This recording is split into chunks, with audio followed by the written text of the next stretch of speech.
You know, one of the nice things about being a bad penny that keeps coming back is you're able to see both the constancy of what a community is and the new creativity of what a community is. So anytime I come back here to St. Louis, I'm always delighted to be here at the Catholic Student Center, because this is one of those special places where we hand on to the young something incredibly marvelous. Their experience here will last them the whole of their lives. And in a large part, it has to do with the way in which we as a community here have cherished and held on to what that faith means. And so when it comes to preaching, when it comes to the reality of taking the words of Scripture that the church gives us, sometimes you're kind of faced with a challenge. But I always find that digging into the readings that the church provides us with, slowly and over time you begin to see a message there that's poignant and important. And these three readings really talk to us about a sense of reconciliation, a sense of drawing together our world and ourselves and our lives. All three of these readings touch on important lessons for us to take from these scriptures. So in the book of Samuel, we see the lesson and the importance of being able to recognize the dignity of another human being, to recognize and see that God has anointed all of humanity. And in the second reading from Paul to the church at Corinth, we see the important lessons of recognizing our life is both by nature and by spirit. There's a blend of who we are and what we are. And in the gospel that we just heard from Luke, it is the important lessons of realizing that our lives are shaped not by what we receive, but by what we give. So these three important lessons are worth our reflecting upon and gaining a better and clearer understanding.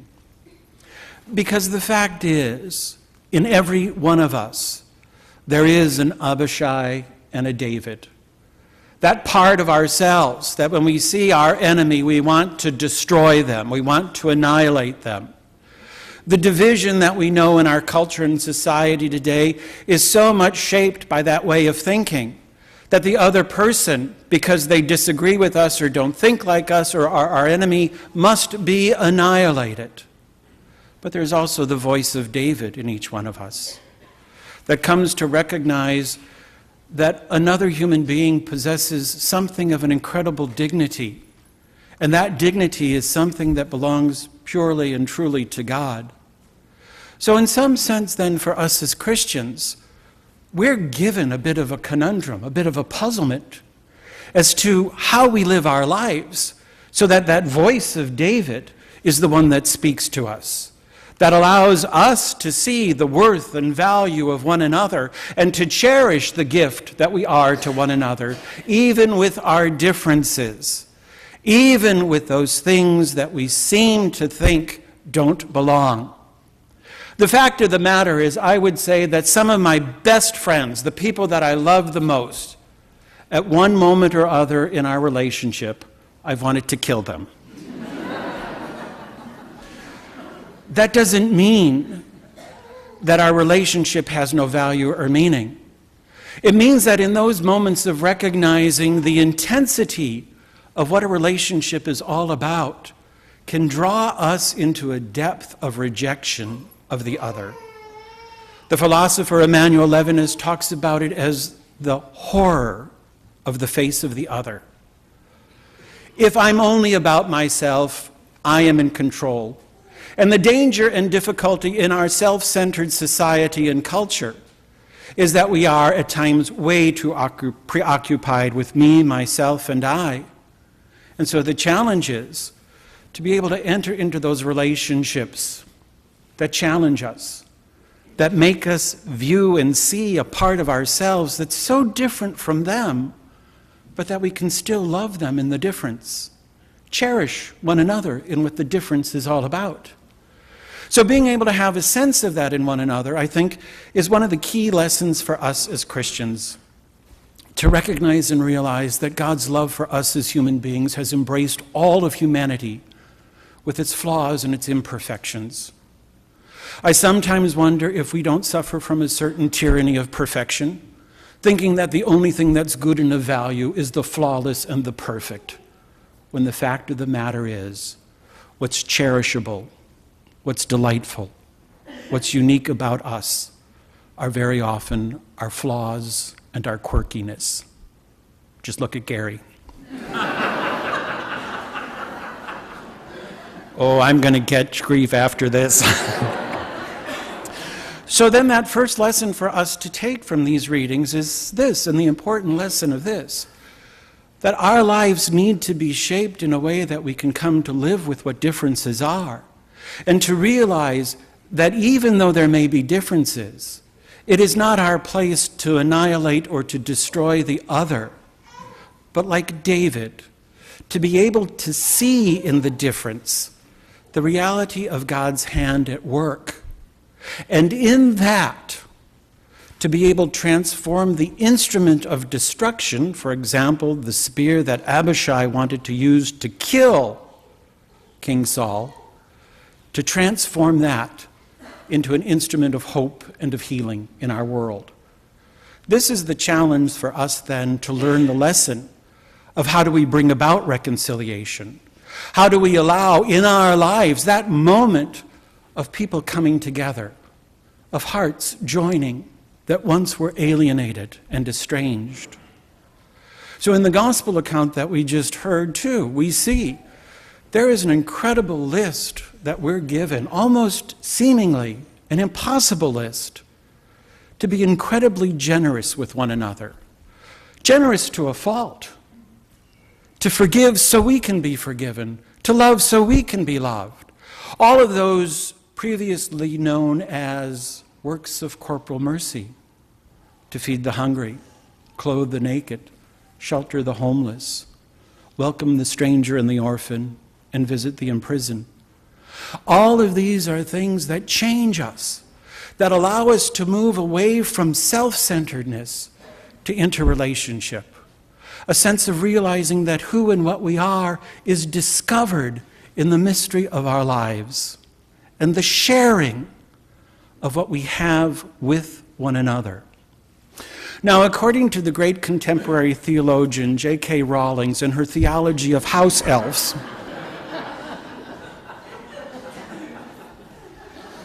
you laugh. What was redemptive for the house elf Dobby was to be given an article of clothing. When we hear that, if someone asks for your cloak, give them your tunic as well. There's something powerful in the imagery of giving to another human being what are our closest possessions, the very things that cover us and protect us. And in that giving of an article of clothing in J.K. Rowling's story, freedom is bestowed. I have a coat that belonged to my father, and when he passed, it was one of the things handed on to me. Every time I wear it, there is a nearness to my father. Articles of clothing, when we give those to one another, we're saying so much more than doing a good deed through Salvation Army or St. Vincent de Paul. We're recognizing that something close that has protected us and meant protection and safety and warmth for us is bestowed upon another human being. That's what mercy is all about. Being able to learn that lesson then of how do we manifest the voice of David in each of our lives, we see it being done in all of those things that the Gospel of Luke tells us to do. Forgive one another, be kind to one another, forgive one another, and care for one another in our needs. So this is the real challenge, because it is not an easy thing to do for us in our culture and our society. We tend to be hoarders. We tend to grab onto things and want to hold them and not give them away until they have become useless, and then we dismiss them or dispose of them. The reading from St. Paul, I think, tells us quite a bit about our lives and the challenge of what it means for us to live in this culture this day, to learn the lesson of hearing the voice of David and being able to share with others who are in need. For the letter to the church at Corinth, always when I read it, reminds me of like a mini biopic of America. If you want to see a New Testament kind of paradigm of what the United States is, read the letter to the Corinthians, Paul thinks of the church at Corinth as his problem child. They do not get along with one another. There are divisions between rich and poor, between male and female, between the haves and the have-nots. There's a sense of superiority. There's a sense of punitiveness.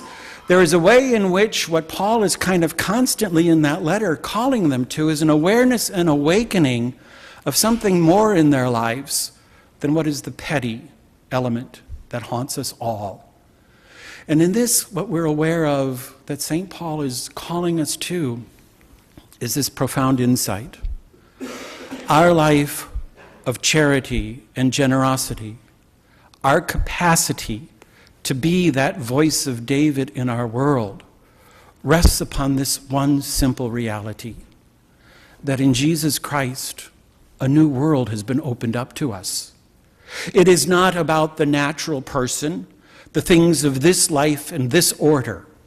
But you and I are guided by another way of looking at the world. For there is far more to this world than meets the eye, and it is that sense of the Spirit at work in our lives that changes us and transforms us and opens us up. One of the challenges for so many of our young is the difficulty of entering into that interior life, that sense of the life of Spirit. For those who know illness, they are well schooled in it. Aging, too, schools us in the interior lessons of who we truly are. And so in that sense, the most important lesson of reconciliation for us is to realize that our lives have their meaning, not here and now, although this is rich and important, but with a capacity to see the ultimacy of who and what we are, to see beyond the things that are present to us and cherish something much, much more. In doing that, we see one another in our need as the manifestation of God's own self. We see even in our own hearts a capacity to forgive and to be the voice of David in our world. For truly, the lesson that each one of us must learn, born of our baptism, is to recognize and know this simple fact: God is merciful love. And every moment we learn that lesson, we grow in a sense of God's mystery in our lives. God is abounding in mercy.